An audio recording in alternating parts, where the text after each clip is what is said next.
Welcome back everybody to episode 14 of Stasis Bone Totem. In the last episode, my goodness, we had a ton of revelations and findings. For once, we figured out what the Numen really are. They are a form of artificial intelligence, like true AIs, and apparently in this world there's a total of 9 of them. And as luck, fortune or circumstance want to have it, one of them is now attached to our wife, Charlie, who, consequently, as it turns out, is actually behind us finding Deep Sea 15, this oil rig, and also then the further elements down here below. She was hired by an anarchist movement called Yellow Leaf, who, well, tasked her with the retrieval of said AI, and in return they promised to give her back the lost daughter of the husband and wife duo called Hope. I think that kind of sums it up, but yeah. One way or another, we are now in a scenario where we discovered an ancient civilization that's probably been down here under the sea for, well, a number of years, let's just call it that, and it looks like they may not be extinct at all, and we're currently trying to find a way out of this proverbial hellhole. Now, our supposed exit, which is this big rover here, is no longer usable, and the only means of transportation that we found is this smaller submersible rover. In one of the previous episodes we managed to replicate one of the turbines, this thing here, and that's all set up. But we took this thing out, and obviously haven't really found anything to replace it with again. So, whilst we can enter... The sub will swim. Oh. Moses can keep looking for Charlie Mac. But... But what? I do not like water. You have said this before. What happened in the water, my friend? What scars did it leave you with? I was dragged in. Waves. She tried to save me. I see. You are here, and she is not. You blame yourself for this. In water, you are powerless. If that is true, then you have nothing to regret. Farhan? I am fine, Moses. My life support is declining. I am not sure how much time I have left. Farhan. You are not alone, my friend. Not yet. We will brave the water together. That's new. Oh.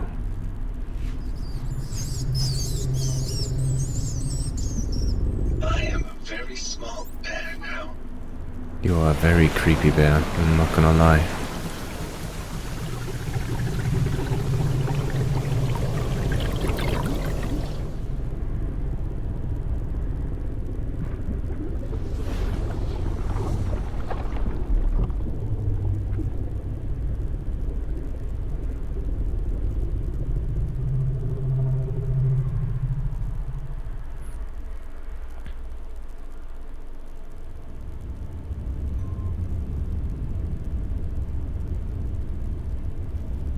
Interesting. Okay, so it looks like we can navigate now in the submersible. What I was trying to say is that on the last episode I kind of ended it in a position where I felt I was a little bit stuck. Well, lo and behold, all I needed to do was just click and enter the submersible again. Lucky coincidence. Dome. The domed exterior of the Mule Labs radiates with light and energy, desperately clinging to baleful life amidst the desolate wastelands of the abyssal floor. It's crazy to see, almost like a massive factory that they've put up under the ocean, this far down. Spire. The steel spire stands sentry against the darkness, its halo of floodlights bathing in the industrial copper below in liquid golden light. There's 2 more points over here, piping and lights. The rumbling labyrinth of steel, piping twists and turns against the superstructure. Blinding heat radiates up, followed by a drowned cacophony of clicks and rattling. Various lights flicker and dim, the effect animating shadows to make it seem as if pools of darkness leak in, the surrounding dark slowly nibbling at the edge of the illuminated sanctuary. Oh, this is so great. This looks amazing. Oh, and it looks like it goes even further down here. Beams of light refract through rising plumes of volcanic dust and clouds of heat distortion. A perpetual dull eruption of boiling water. Pretty. Warning. Thermal emissions detected. Extreme caution advised. But nothing you wish to inspect closer. Okay. A perpetual dull eruption of boiling water surges upward, a pillar of seething liquid infusing and infecting nearby metals with scathing heat. So I guess if we do venture further into the center, will we find a secret death number, God knows which one? Let's just try it out for science. Can we go in this direction? No, we can't. Okay. So I guess the only way is up here. Okay. Oh, that looks like the structure, right? Oh wow, so much to uncover here. Facility. Tendrils of infrastructure have wormed their way deeper into the ruins, creeping outward as the mule facility expanded over time. A handful of steps betray the entrance to a lower chamber, long since flooded by a thick lake of silt and loam. What do we have down here? Thermal plant. Algae and sand coat the very edges of the thermal plant, deposited by a perpetual snowfall of grid. Shimmers of blue-green light drift down from within a hollowed vein in the rock wall, along with the glints of reflective metal. Ah, look at those. Look at those ruins. That must be from this Charlie, ancient civilization. Giant toys. Statues, Moses. This whole place used to be on the surface, above water. It's incredible. Hope would love this. There's another massive statue here. I hope you can see this properly, but I'm zooming out again because, again, there's just so many points. Ancient mud-draped brickwork emerges from behind curtains of stalactite rock, a verdant coat of seaweed and algae growing between the crevices. And there's a current over here. A tumultuous ocean current bulldozes through the nearby depression. The violent flow drawn towards the rapidly rising waters within the thermal plant, ripping at the nearby geography as it roars past. Look at the head, though. Weird. Crumbling statue.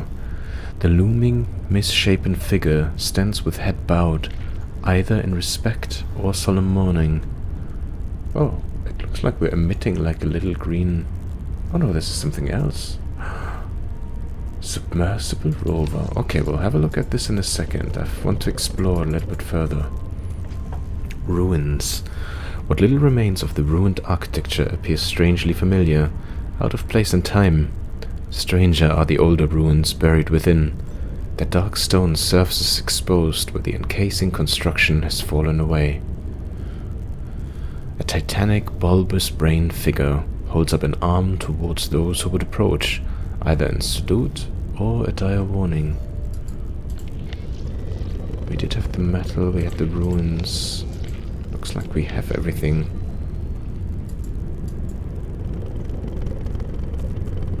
It holds up an arm. Doesn't really look like it holding up an arm though. So there's a roar. Not just statues. Buildings. Drowned buildings. In its time, a more advanced culture than the Aztecs. Wow. That's amazing. Okay. Well, let's take a look at the rover then. Survey data loaded. Void. Anomaly. Current location. Unable to connect to base station 9. Transfer task to UAV 221. Okay, so this is where we are, I assume? Memory dump start. It's a downed rover. Update. Seismic charges deployed. Seismic charges inactive. Failsafe procedure initiated. Transmitting locations of charges. Seismic charges? This is Kane Tech. What were they doing? What they always do. Erasing their mistakes. The drone looks like it was mapping the exterior, then got repurposed to plant explosives. Charlie Mac, I do not see any way back to you here. He's right. It's a dead end. There is one possibility. Before it was reassigned, the drone discovered an anomalous air pocket behind one of the rock walls here. If memory serves, it was very large. A cave system. The cartographers believed it might possibly connect to another part of the temple. We could use the explosives to open it up. All right, Bear. You know what you gotta do, right? Loud noises. Right on. I don't like this. Mose, be careful. Okay.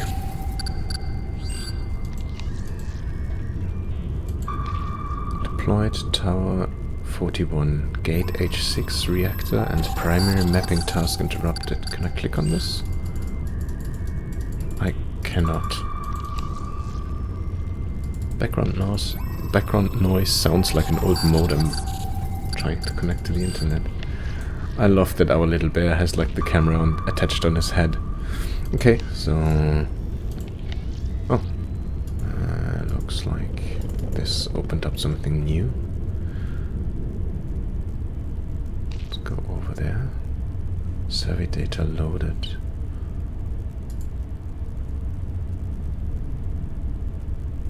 Is this supposed to just stay now in the area?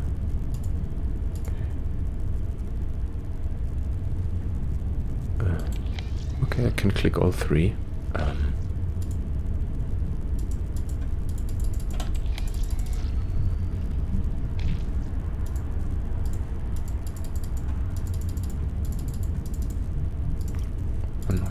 not quite sure. It says take a look, and there's clearly something to interact with here, but can't interact with it.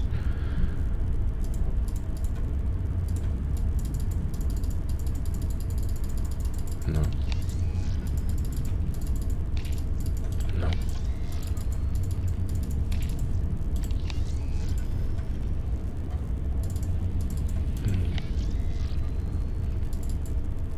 I'm just gonna quickly go back to the rover just to make sure that I didn't miss anything. I mean, it didn't look like there was anything else for me to look at or click at. But you never know, right?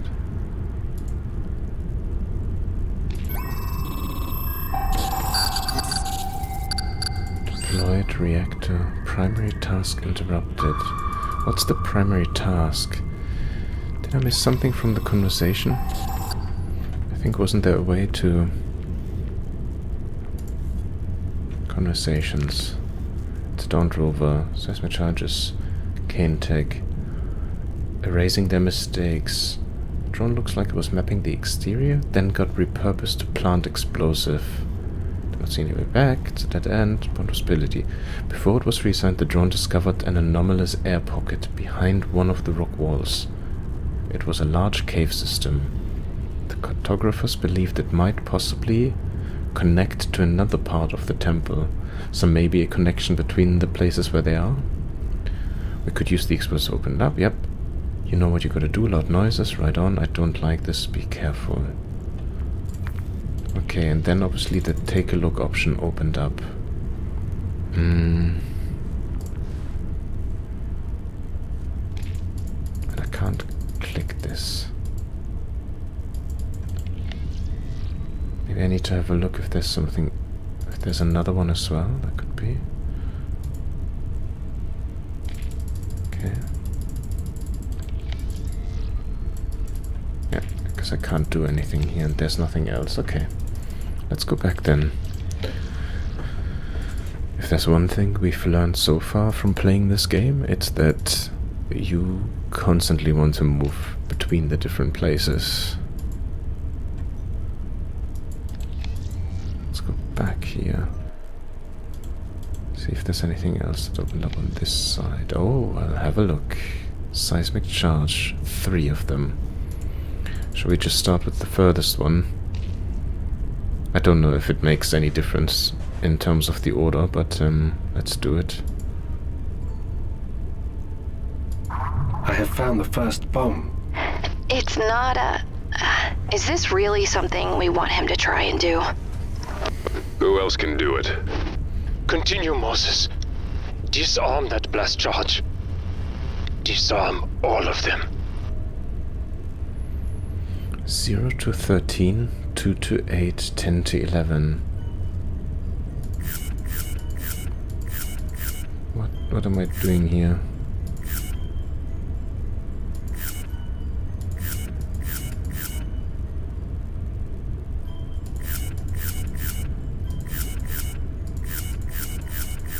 Am I building a circuit?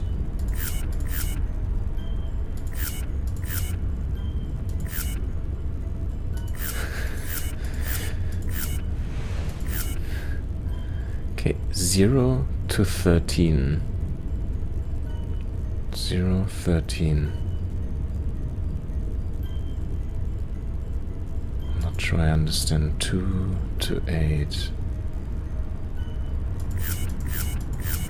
Do we need to connect all of them somehow?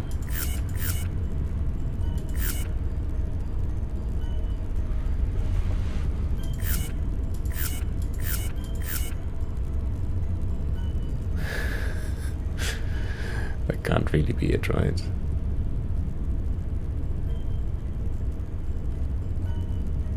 Okay.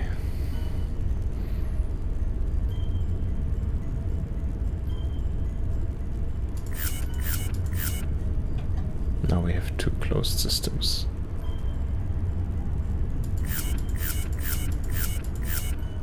Zero to 13, 2 to 8, and 10 to 11.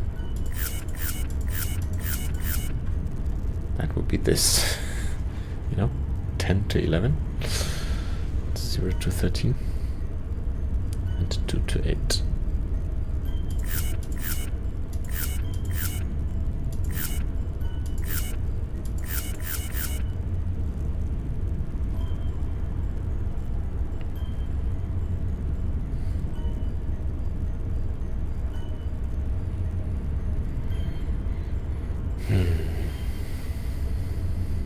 Disarm sequence 0 to 13.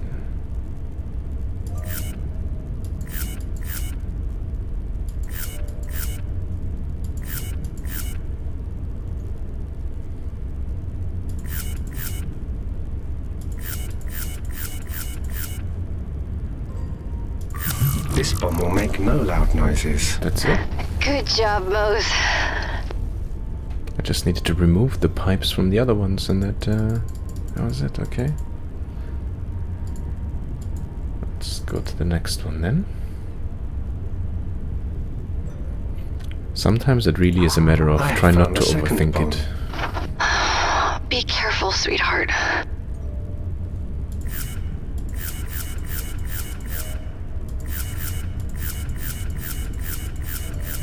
Two to 12 and 3 to 5.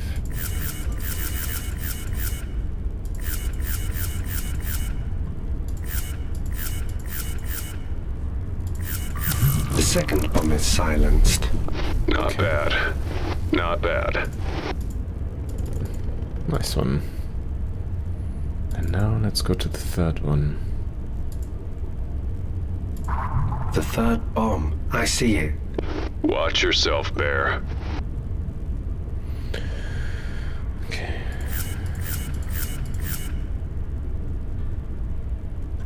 Three to 4. Oh.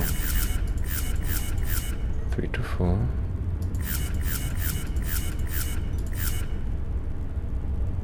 7 to 8. 7 to 8 and 1.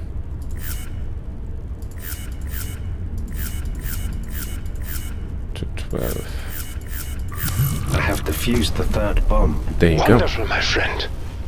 Your ingenuity continues to inspire. Oh, well. What can I say, Farhan? And now maybe we can go back. Because we've done those 3 points, and the first one, when we went to the place, said that this was inoperable. So maybe that has opened up now. That's at least what I'm guessing.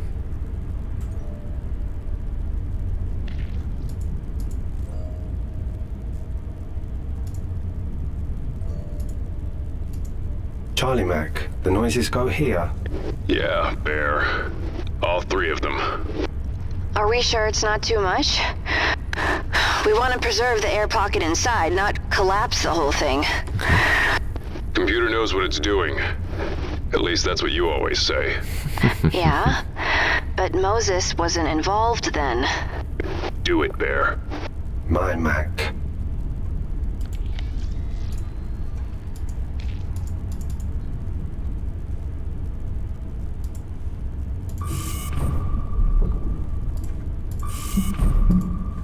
All bombs are ready. I hope the others appreciate you, my friend. The way they should. They are my family. They are.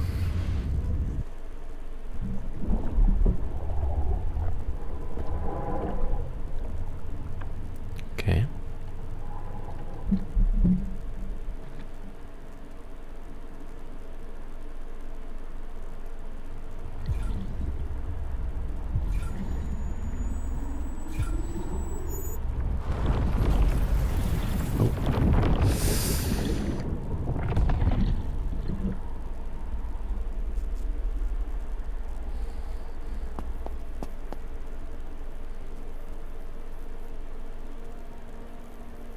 Oh, we're back in the dreamy state thing.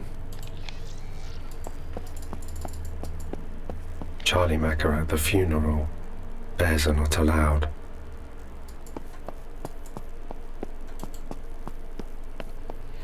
Refrigerator. Yeah, the old apartment, I believe. Oh, baby shark. Can I click anything here? No, I cannot. Hope, a jellyfish, and of course the whole family, plus Bear. And Charlie without the modifications. Oh, okay. Toy box.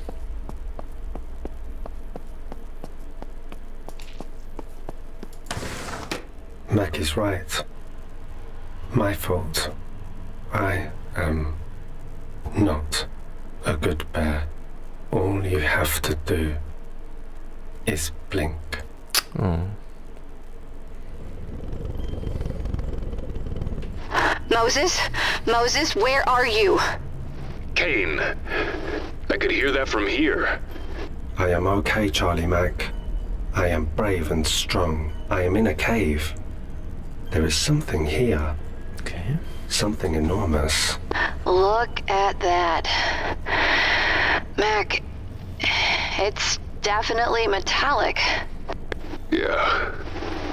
Curved, looks like. Fluid dynamic.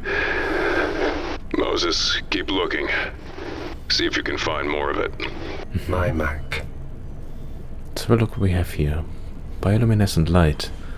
The carpet of glittering bioluminescent lights pool across the floor, radiating out from a mass of plant-like growths that bleed out from under the metal structure.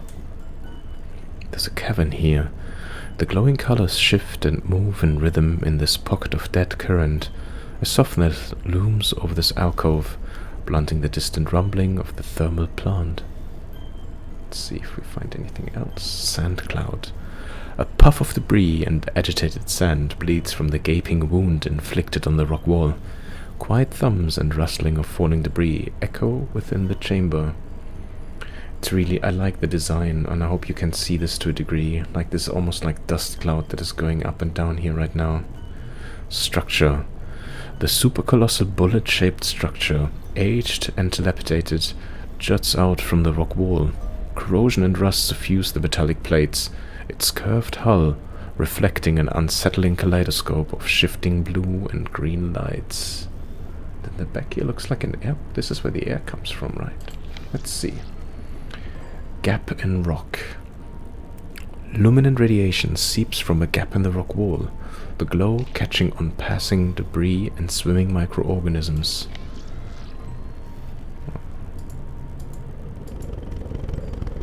Apertures. All manner of exhaust-like apertures descend deeper into the edifice.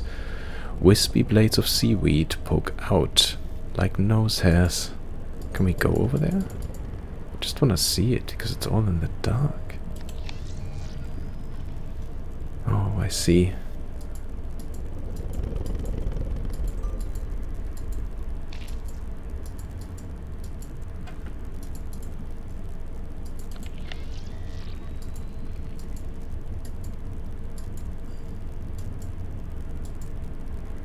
Okay.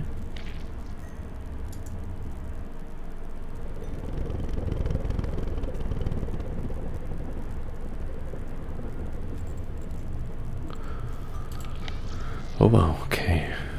Rubble tumbles down from the collapsed rocky aperture, clouds of agitated dust billowing through crevices like fumes from a crushed exhaust.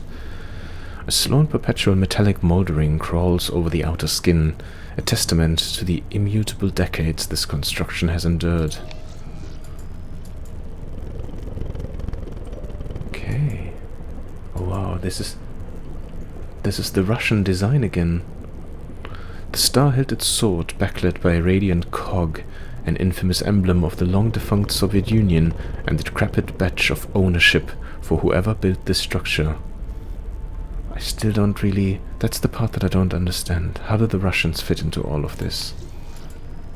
Charlie Mac, you should see this. Oh my god.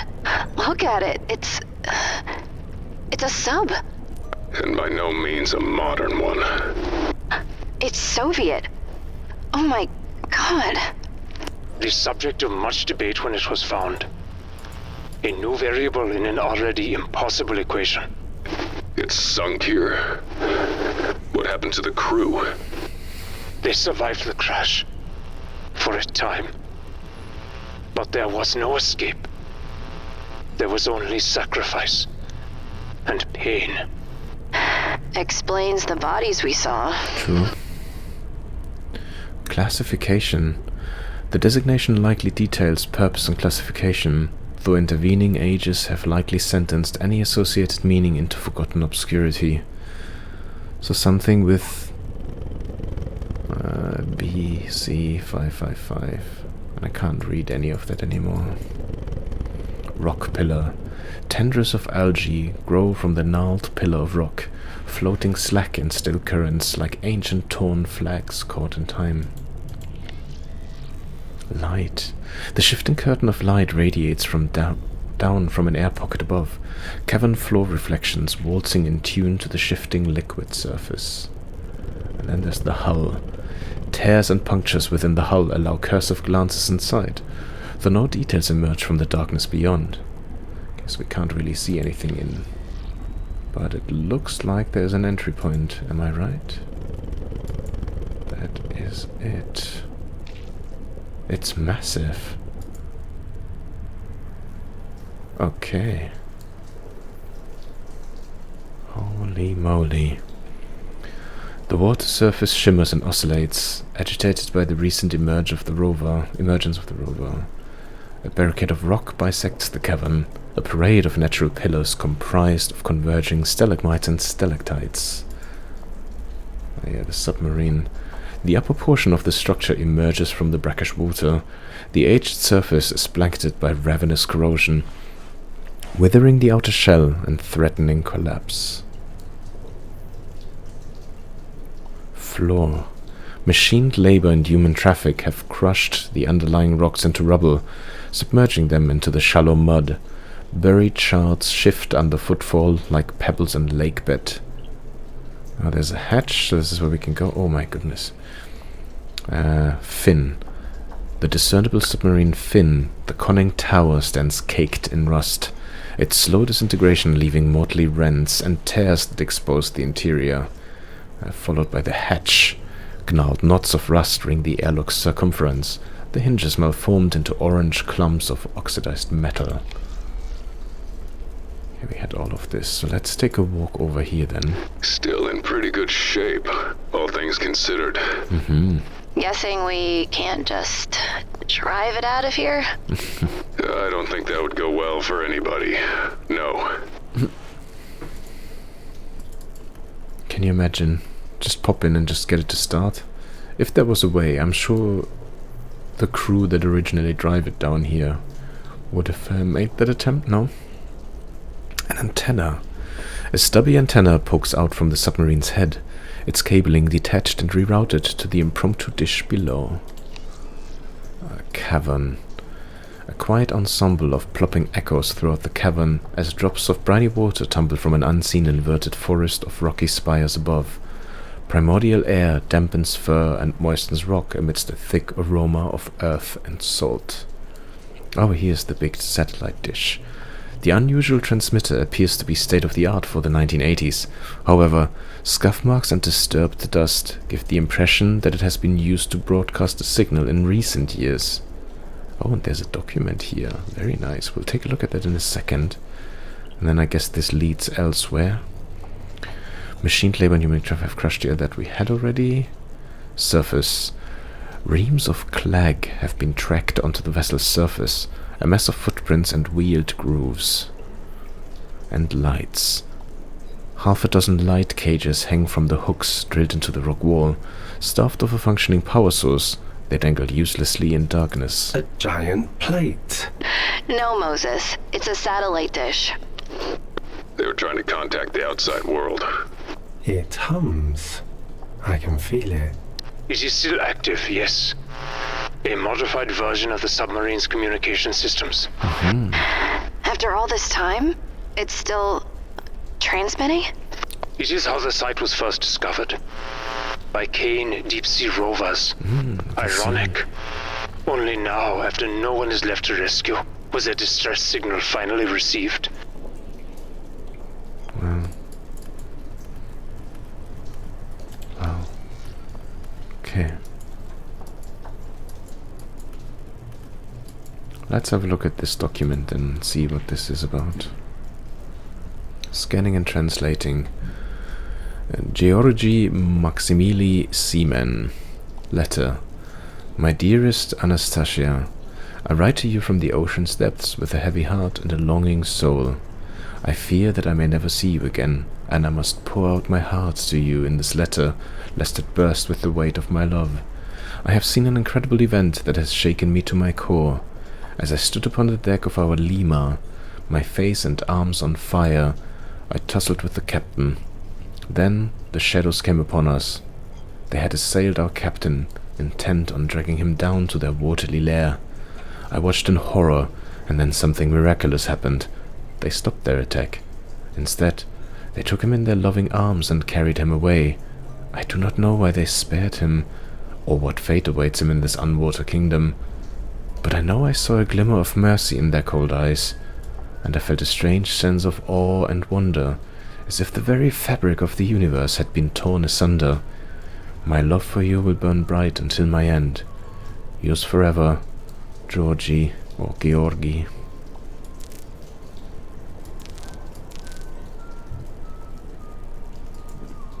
Oh, poor sod. Okay, let's have a look at the hatch then. Not sure if we will be able to just open it. Mac, dangerous. Yeah, Bear, you got that right. Yeah. Grenade rigged. It'll explode if it's opened. They were trying to keep something out. Or something in. If I click this now, you know what? Let's do a quick save. And then for science.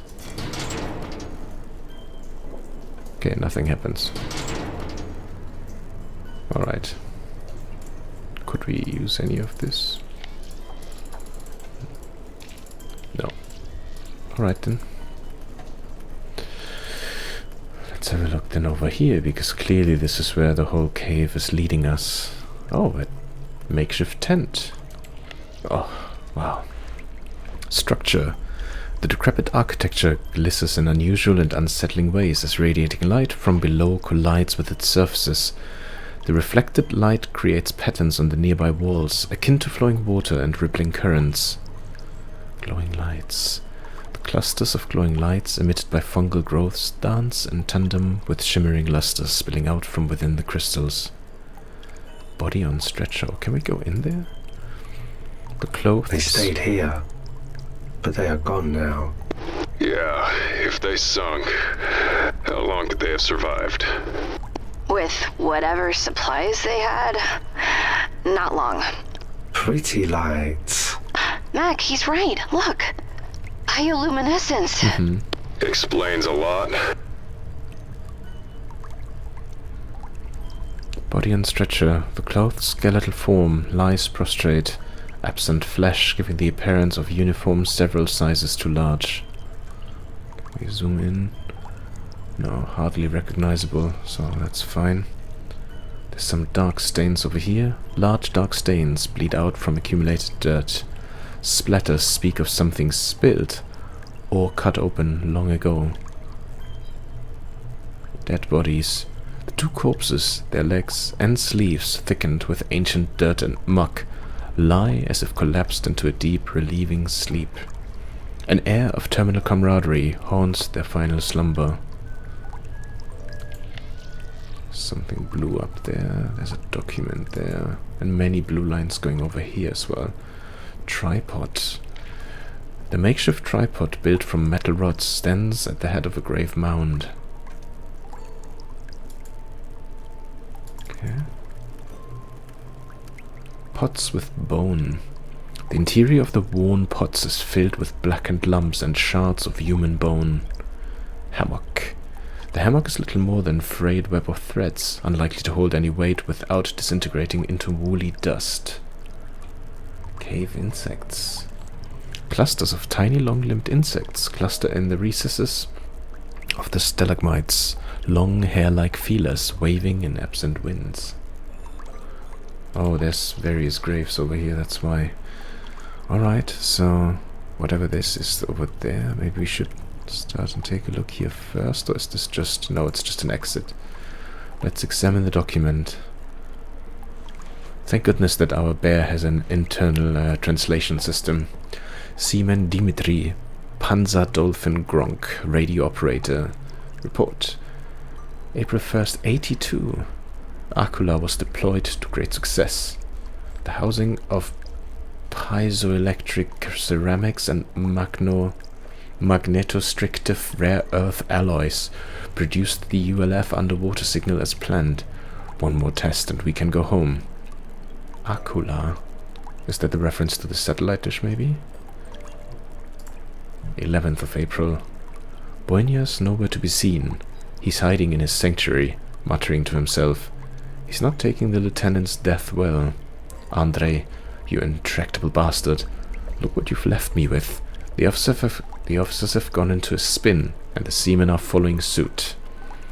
You know I'm not cut out for leadership. There was a game for you and the captain. Now I've got no choice. I'll hold the line until Boinya comes to his senses. Then we'll be square, Andreikia. Square. 12th April. The situation is this. Oxygen, not a problem in the short term. Air filters weren't damaged in the fire. We might get a bit woozy now and then, but we won't go out like Komarov. Water. The recycler should last indefinitely, assuming the pumps don't give out. No use worrying about it now. Food. That's our weak point. Igorovich estimates we've only got 2 days' worth, even with rationing. How did that wannabe Tolstoy let the man clobber him like this? That's what we get for leaving a kid in charge of the food. 16th of April. I gave it my best, Andreikia, but this isn't my lane. Although the menial tasks I assigned keep their minds off hunger for a couple of days, so that's something. I can hear them even up here in sonar, shouting, cursing each other, cursing the captain and me too. Combined with the clatter of debris hitting the Lima's hull, It's quite the symphony. Not maddening at all. 16th of April. Acular's offline, and the sonar's cooked, but I knew that already. Just using my own tricks on myself. Now it'll take more work to ignore the gnawing pain in my stomach. Brain death might work. Turns out Komarov was way ahead on that mark. Komarov, just lying in the pantry. Useless. Wasted. Chilled. 7th of April. Burke's alive. I'm not even surprised. If anyone was going to survive that, it would be him. More stubborn than my wards, that one. He picked the wrong pipes to tap on, though. The Joker wouldn't recognize Morse code if it was tapped directly on his skull. I'll hold off on telling Kisa for now. No telling what that hothead would do. I should tell the captain, though. Might finally pull him out of his daze. Get him and poor Sergei out of his cabin. He's lucky the men are busy losing their own minds. Or there'd be more judgment. Andre is not a fan of what we're doing. Can't say I blame him, but it's too late. 18th of April. Something is very wrong. That was not the Boinia I know. He's had bolts of the cloth peek out from under his uniform before, but mostly he kept his faith to himself. Not tonight. I would call it religious mania if he hadn't remained so damn calm, even while beating Stukov half to death for taking a bite first. Afterwards, he stood and spoke about how we must purify ourselves, knowing what we're about, what we did. 25th of April. 3 straight days of bone broth is enough to make starvation appealing. Seems I'll get my wish soon enough, though. No leftover corpses now. 26th. Kisa knows. He's been hanging around Igorovich since appointing himself to chef's bodyguard. Must have heard the pipes same as I did. Now he's stormed off to confront Boinia. He's got a temper like a volcano. When I tried to stop him, he turned around and asked if our positions were reversed. Would Andrei have stopped trying to save me? Kid's got a point. I found Sergei comforting Stas as he sobbed over a half-butchered Kisa yesterday. I made a joke about seasoning. He did not appreciate it. 30th of April. Well, I got what I wanted. It was more a snarl than a sob, but it was an expression of emotion that wasn't religious zealotry. My plan backfired, though. He locked himself in his cabin again. Bastard may have murdered Kisa, but he and his purifying path were the only things holding these animals back from indiscriminately ripping each other apart. Things are about to get very ugly, and the mirror isn't exactly our friend now. 12th of May. That's it. We've reached the endgame. The water recycler gasped its last. Sorry, boys, no amount of carnage will get you out of this one. At least I'll get to die in my little comms hidey hole. I've grown quite fond of it up here. 6th of May, wait, that was the 12th. 6th. An unexpected laws of nature-defying development. We are saved. By Boinia, no less, although it wasn't his intention. He was probably hoping to be greeted by some biblical scourge when he opened the main hatch, or at least the crushing embrace of deep-sea currents. He wasn't expecting breathable air and potable water. His woeful howling was eloquent on this point. So that was 6 days before. It's odd. 19th. Well, that's one mystery solved. He who doesn't take risks never drinks champagne. During my sojourn in comms, I had a crack at fixing the transmitter. I was successful, but something was causing interference and preventing me from even attempting to send a transmission. Turns out it's these blue crystals sprouting up everywhere. They're phosphorescent, produce heat, and give me the heebie-jeebies, just like all the other local attractions. But now I know. Igorovich is savvier than I gave him credit for. He understands the deal, but he's got a good heart, which worries me. I'll have to keep an eye on him. 26. I found a perfect spot for the relay. There's a point at the furthest edge of our little grotto with no crystals. No crystals, no interference. Once I get it working, I'm not setting foot in that sub again. It was hellish before, but now it's just plain creepy and stinks of an abattoir. And you can hear Boinia's gibbering throughout the whole damn ship. 27th. I'm broadcasting an honest-to-God SOS. No way to know if it can penetrate the huge pile of rocks between us and the surface, but at least it's going out. Who knows? Maybe we won't die here after all. Maybe these men's last memories won't be of eating their friends. Dream big, I say. 31st. That was hard to watch, even for me. The worst part? They didn't really want to kill poor Sergei. They were disgusted by his whimpering, by Igorovich's groveling, but I saw it in their faces. They were also ashamed. So Boynia had to do it. I didn't see him approach. He had Sergei on the altar, with Goncharov's knife across his throat, before anyone had a chance to move. Then he was off again, leaving the men to deal with the aftermath of his inscrutable actions. Dmitri, Alexei, and Kirill have left us without a goodbye. June. Oh, he's held out quite a bit. That craven bastard. I couldn't stand it. I went to confront Boynia about Sergei. He was just sitting there, mumbling to himself as always. He didn't acknowledge me, didn't even seem to know I was there. So I decided to look around and found a loose wall panel. How did I not see it? He never ate with us. Just read his interminable sermons. He hadn't left the Lima in weeks, but was healthy enough to have all of Sergei's weight onto the altar. Rations. Pack upon pack stuffed into that crawl space. Pathetic hypocrite. Traitorous swine. Skulking cussed thing. 3rd of June. I was about to kill him, but when I grabbed his dirty matted hair and looked into his eyes, I saw nothing. Nothing at all. Boynia has been dead for a while. His body just hasn't caught up yet. I didn't tell the men about the stash. His hold on their minds is disintegrating anyway. Best spare them the pain of betrayal. 5th. The things you can do with a bit of Russian know-how. Some pH paper, a few pearls of our old friend sodium hydroxide, an altruistic desire to get wasted, and bang, you've got alcohol. You could run a car on this hooch, but I don't think the man's palates are at peak performance. Let's have some fun. 6th. My reputation as a cold, factless degenerate is not entirely undeserved, but there's a limit to any man's capacity for denial. It was all my fault. I pushed the captain to go deeper into the caves, ignoring Andrei. I gave him the idea to use Komarov. I let Kisa charge headlong into engineering, knowing the captain had stationed a guard there.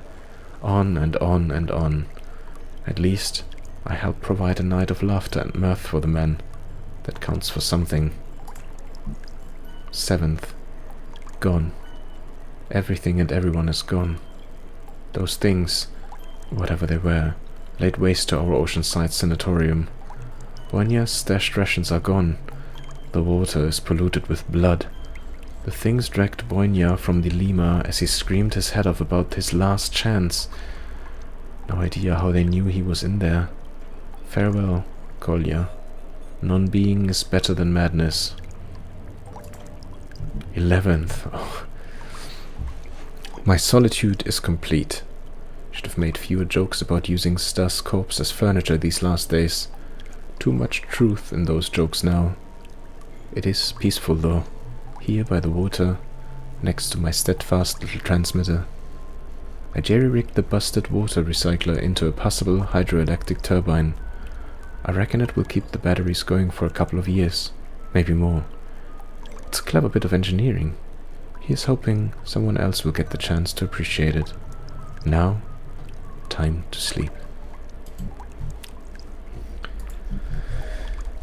That is one gruesome journal. Let's have a look at those graves then, shall we? Poor sailors. Poor people. Their minds wouldn't be a part of the Nexus. It didn't exist then. The makeshift grave marker of piping has partially collapsed. A bloody navy cap caught on an errant spoke. It's always the same text, okay, so let's have a look at them.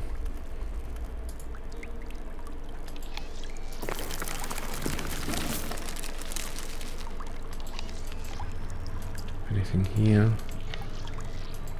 Nothing really, no. Let's look at the next one.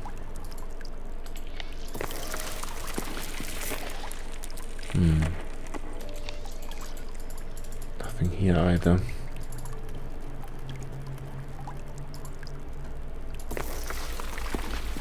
Hello, I am Moses. They were buried in their uniforms.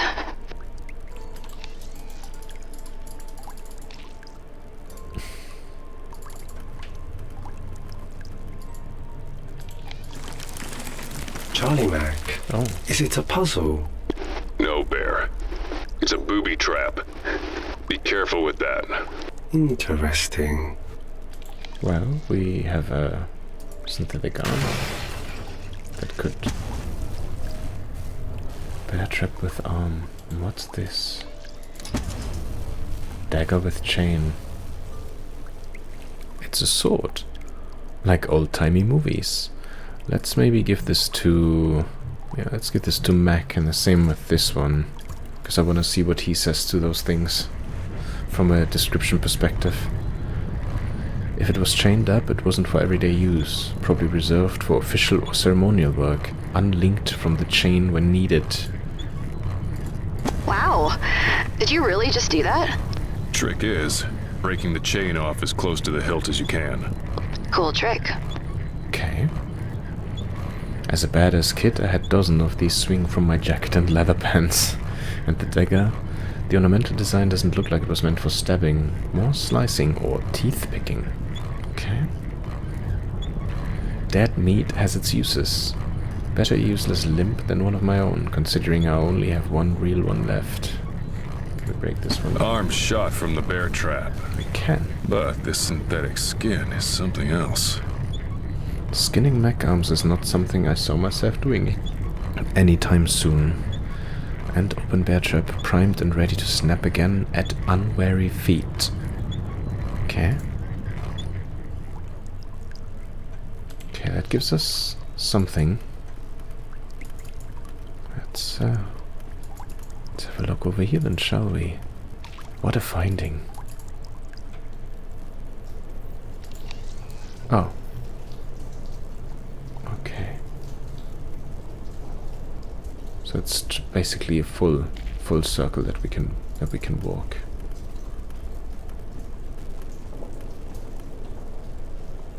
Okay. And then there was only the hatch, right?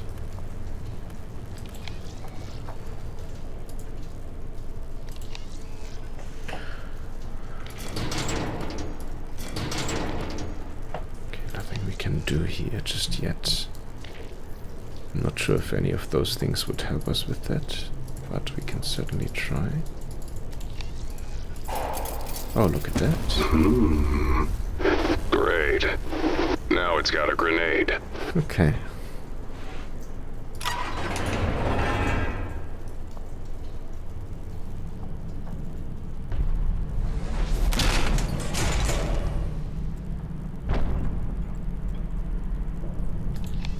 Okay, so we're in the inside of the submarine. Let's take a look around. There's quite a few points again. There's cobwebs. Shh, let me take this away. Sheets of clammy cobwebs hang from walls and drape over furniture. Captured clumps of dust and particulates betraying the netted presence. Sound design, by the way, is fantastic. Conduits. The cluster of conduits have been ravaged, wrenched aside and pulled apart. A copious number of pipes are notably absent, having been torn out. There's a door. The door's joints and levers are hydraulically sealed, unyielding when pushed or pulled. The distribution box, we'll have a look at that in a second, and a ladder. A slow storm of kicked-up dust swirls around the ladder, carrying with it an odor of wet copper. Some steps are dented, the handles slightly bent, as if caught in a tussle. Empty food containers. The discarded heap of vacant food supplies has been exhausted. The tins are scraped spotless, while paste tubes have been squeezed to the point of near disembowelment. Dials. The cavalcade of worn dials and dead screens rests under a morning shroud of cobwebs. And the airlock. Corroded flecks flicker down, dislodged from the impact of the shutting airlock. The fractured remains of the airlock handle dangly limply, shattered and useless. A chair? Why can't Can't really discern a chair here, but okay. The chair is hardened in place, angled towards the Frankenstein tower of machinery above. The edges worn and nibbled away by corrosion. A mold-eaten headset dangles off the side, suspended by weathered wiring. I want more documents, and I think that is it. Yep. Let's have a look at the document first. Spiders. I do not like it here.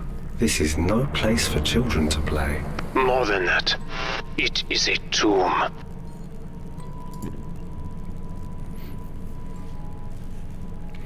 Stanislav Igorovich, the chef. Okay. Yelena Igorovich, I am troubled. The comrade captain ordered me to do a terrible thing, an act that will leave an indelible black mark upon my heart. Yet it may be the only way to stop this crew from tearing each other apart. Are 27 lives worth the price of my soul?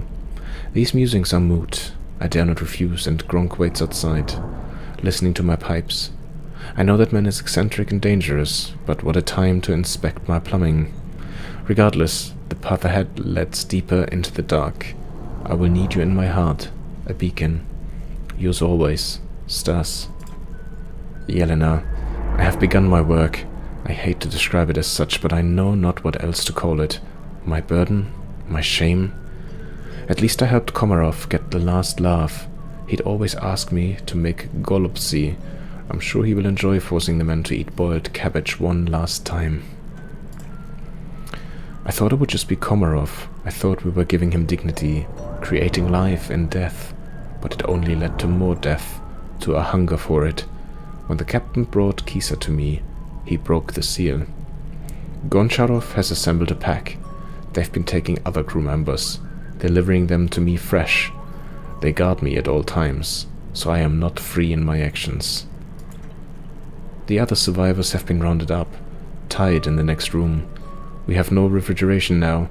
Every day, I am sent in to peel another portion from one of them. Each time they beg me to end it, between their sobbed screams. The knife in my hand would be a final hope if I dared. I do not. I am weak. Forgive me, Lena. Being freed from the Lima has been good for the men's psyches. They are mostly their old selves. Even the few prisoners left alive seem content to forget everything that happened mere hours ago. I don't know if I can do that. It weighs on me. I cannot sleep. The campsite is calm. Sergei freed himself from the captain's grip and remains with us now. There is no need for further violence with all the dead left from those last hellish days. Water is plentiful, but I cannot sleep. I have cured most of the meat. It will last for weeks now. That is as much as I can stand. Before, hunger would let me ignore my conscience, but now as I try to sate this ache in my stomach, I see their faces and hear their screams. How has Gronk remained apart from it all? He never comes for the meat. The shadows are watching us. Captain was right. There are demons here. Lenoshka, I am saved. I followed Gronk. He found edible algae growing around the crystals deeper in the cave. He has agreed to share with me. I begged him to tell the crew, but he stared at me like I was a fool. To feed everyone, we would have to go deeper into the shadows. We both know that is not an option. There's something there, something more dangerous even than our disturbed comrades. My love, I think this will be my last letter to you. My wound festers, and Dmitri is not the most exemplary nurse, despite his protestations to the contrary. We buried those we could find, a sailor's grave for all. At least, in the end, the ocean will be a place of rest for them, rather than one of horror. I know you will never see these notes. All the same, I love you, Stas. Oh wow, okay. Let's check this distribution box. Charlie then. Mac, the pictures. These are useful. You're right, Mose. Those are escape suits. If any of them are left. Yeah. You could use them to reach the surface. They would likely survive the water pressure outside. Moses, we need those suits. Do you understand? I will find them. I am a very smart bear now. I will aid him in his search. While I still have time. Okay, what do we have here? Some form of pressure piping, I assume. And then this one maybe to unlock those ones. And then this always seems to be linked to specific doors. Assuming we will only be able to open specific ones at specific times. Am I right? And can I just ask a simple question? Again. Thousands of meters below the surface. Why do we have creepy spiders everywhere? Alright. But I think before we attempt to solve this puzzle, and with this the next part of the mystery, I am going to take a break here, and we will try and figure this one out on the next episode. I think this is most likely going to be the last episode before Christmas, so to all of you that are still enjoying watching this series of Stasis Born Totem, I just want to say happy holidays, Merry Christmas if you celebrate it. I hope you all get some great time, some fantastic excitement over this period of time. I hope you get to spend time with your loved ones, with your family, and those that you really deeply care about. At the very least, enjoy some downtime. I know I certainly will. And yeah, I hope I will see you again, as always, on the next episode. Until then, please take good care, look after yourself, and be well. Bye bye.